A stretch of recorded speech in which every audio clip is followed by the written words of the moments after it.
Hello and welcome to Top10List.org, where you get a world of knowledge in 10 simple points. On today's topic, we're going to go ahead and discuss 10 reasons to be a social activist. At number 10, we're going to start with a long way to go.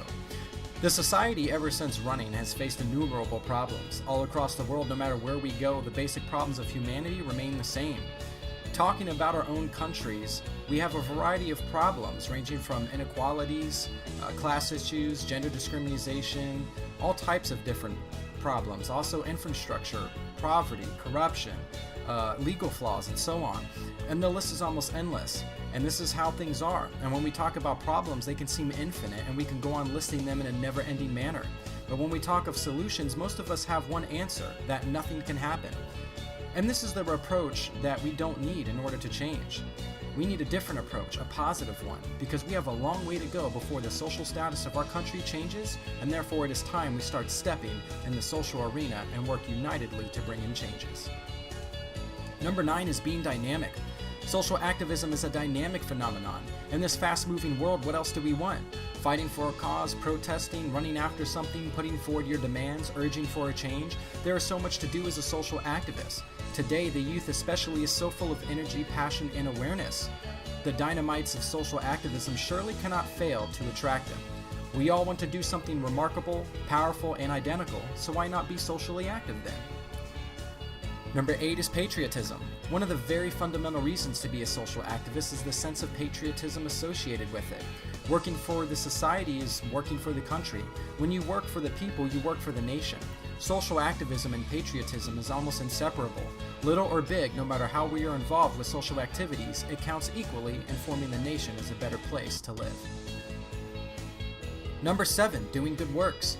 Good deeds are for free. They only give golden returns. When we are involved in social activism, it is a significant thing we are doing. No matter what we do, which cause we support, how we participate, our contribution to society is a good deal of work. It's a nice thing to do. Doing refined, meaningful things has its own advantages, like self-satisfaction, peace of mind, sense of achievement, happiness, and motivation. Number 6, fledgling minds. This reason can especially go for young people in our generation today. Those who are part of the young generation are just in the initial stages of development. Their minds and hearts are yet to absorb the realms and realities of the world. The various requirements to be a social activist, like passion, energy, dedication, loyalty, and commitment, are highly there in the present generation. These fledgling minds therefore own a lot of potential to transform the world around them with their ideas and actions. The present world is aware and educated, and hence capable to form independent opinions and also act and work towards bringing changes in an efficient and different manner. Number 5, social responsibility. Society is a responsibility of everyone who is a part of it. Every citizen has equal responsibility to take charge of its good and bad. To bring in a positive change in social systems, it is therefore a collective motive we must all undertake to serve together, for it is an equal obligation. Each one of us is equally responsible to participate, know, and act in the social sphere. Number 4 is moral duty. Apart from being our social responsibility, it is also our basic moral duty to serve the society. For all problems in our society that we're facing calls for empathy. If today a woman is raped in some neighboring household, tomorrow it can be one from our own. If today a couple is killed for eloping far away, tomorrow it can be one of our friends. If today an innocent is punished due to corruption, tomorrow we can be fighting for our own justice too. Isn't it therefore a moral duty for all of us to feel empathy and support relevant social causes? Number 3, being aware and educated. With the increase in social connectivity, the era of globalization, and increase in educational facilities, we are now, no doubt, more aware and educated a lot more than what our country's people were just a decade back. With this gift of awareness and education, we can certainly get responsibilities such as, with power always comes great respect and responsibility. Now, the strengthening of our intellect and social life therefore brings with it the obligation to contribute to society. With this gift of education, we surely now are more capable and intellectual than ever. We have stronger opinions, awareness, and exposure that will help us cement the bricks in building a new society. Number 2, the need of the hour.